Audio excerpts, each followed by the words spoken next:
My name is Costly. I mean Costly.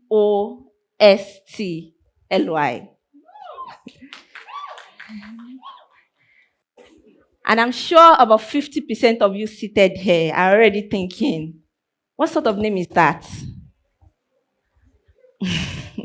How can any parent name a daughter Costly? Wow, there must be a story behind it. And some are thinking, will she ever be able to get married? Who will be able to afford her? I think no man will be able to afford her. Okay, so I also know that some of you are very bold, and right now you're about to say that how much? Well, the answer is that I am Costly. I come from a village in Osun State. The name of the village is so unique, and I'm going to be getting to it in a very short time. My parents named me Costly because they have a very deep sense of purpose, and it really has a very deep meaning. But while I was growing up, it wasn't like that. I had my fair share of the saying that life isn't all rosy. I want to say to you that I was mutilated as a baby. And while growing up as a child, I also had my share of sexual exploitation.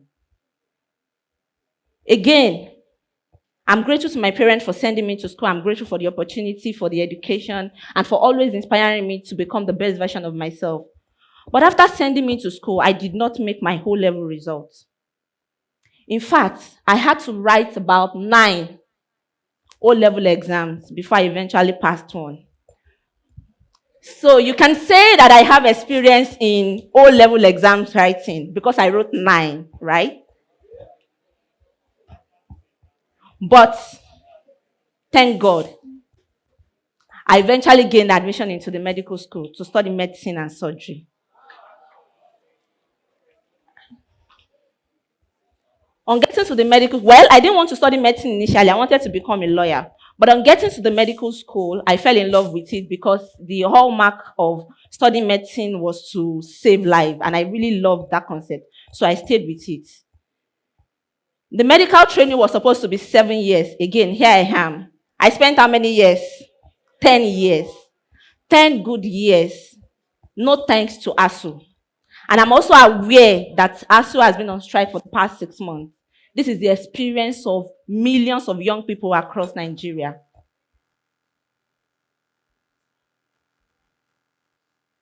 I must say that it wasn't a very easy moment for me. It was a very dark time for me.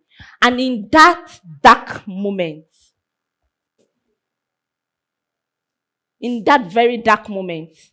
I spoke to someone, and that is a senior friend.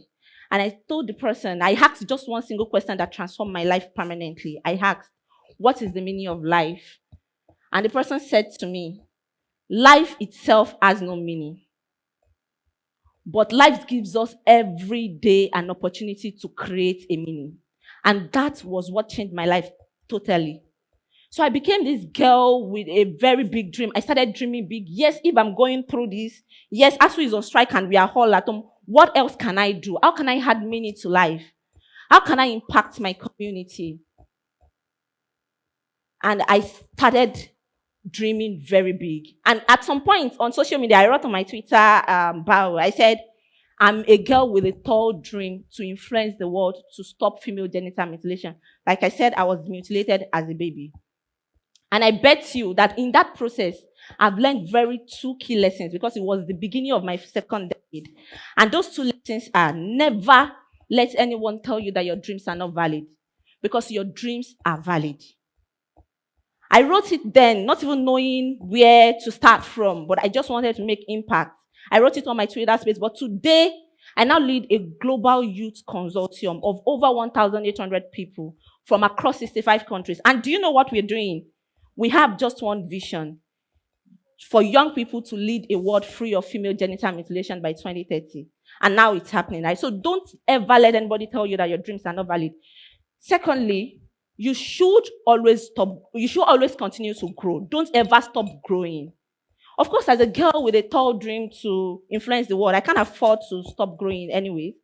So I continue to dream big. I continue to want to become the best version of myself. And that was my journey into advocacy. I started by volunteering with the United Nations Population Fund, Youth Participatory Platform. I also volunteered with the Nigerian Medical Student Association. I volunteered with a lot of organizations. In fact, I lost myself into volunteering. And at some point, I wanted more. I wanted an end to female genital mutilation. I wanted an end to sexual abuse. I wanted an end to gender-based violence. I wanted all girls to have access to sanitary pads. And so, together with a lot of young people, passionate young people, they are right here in this whole Value Female Network team, we started an organization called Value Female Network. And through Value Female Network, we've been able to reach out to over 250 communities across 3 FGM prevalent states. And we've been able to reach out to them with information on female genital mutilation. In fact, 88% of these communities have taken bold steps to publicly declare the abandonment of female genital mutilation as a community, taking collective action. We've also been able to reach out to 50,000 young girls across 9 states, and our message have reached 10 million people across Nigeria through media, through social media. We use every means to reach out. And this we did not just accomplished by folding our hands. And I tell you that this is just one of the several challenges that you can work on. This is just one of the several issues as a young person that you can pick up. Our world is bleeding because girls are being caught. Our world is tearing apart because of climate issues, climate change.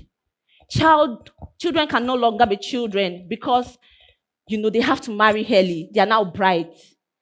Girls can no longer go to school because they don't have access to reusable sanitary pads. And women are dying early. Women are dying every day because of gender-based violence. I'm sure we can resonate with that. For how long do we want to fold our hands? For how long? We must begin as a people and as young people to take action. And I bet you, young people can do it. Young people have that power to make that change happen. Like I said, what we achieve is just very small to what we can achieve if we all decide to do something. Now imagine this. What if all of us seated in this hall make up our mind right now that we are going to start to see the meaning of life from the angle of making a meaning out of it? What if we all decide to do something about the social issues that affect us? What would Osun State look like? These cases will come down drastically. Let me bust you. At Value Female Network in Osun State, due to the results of what we do, the impact of what we do, and other stakeholders, the government, the donors, we've been able to bring down the prevalence of female genital mutilation from 75% that it was in 2013, now to 45.9% in 2018. If we all decide to take on one social issue, what are we going to achieve? We're going to achieve much more. And what if about 1.1 billion young people across the globe now decide to do something about social issues that affect them in their community? In fact, the whole world is going to change drastically. And that is why I'm speaking to you right now that you should look at your communities. Look at the issues that affect you, from gender-based violence to child marriage to climate change. Look at that one issue that you want to make impact on. And say today that you will make a difference. And so I want to employ us that if you are ready to really be a 21st century advocate, if we are ready to make that change, can you please rise on your feet? Don't rise if you are not serious about making a change. Don't rise if you are not serious about creating a meaningful life. Don't rise if you are not serious about looking at an issue in your community and providing solutions to it. So if you are ready to do this, can you please rise? Thank you very much for rising. Please, if you don't feel comfortable about it, you can take your seat. Please, let's do something. Just assume that you're wearing a long sleeve. If you're already wearing one, some of us are on suit, some of us are already on shirt, long sleeve shirt. You are very okay. Now look at me. You do something for me. It's going to be a bit of drama. Now assume you're rolling up your sleeve. You're rolling off your sleeve. It means that you're ready to work. You're ready for the real work and you're ready for the real change. And say after me, I am ready. I am ready to make the real change in my community. I am ready to pick up a social issue and do something about it. Yes, I would change the world. Thank you very much for listening.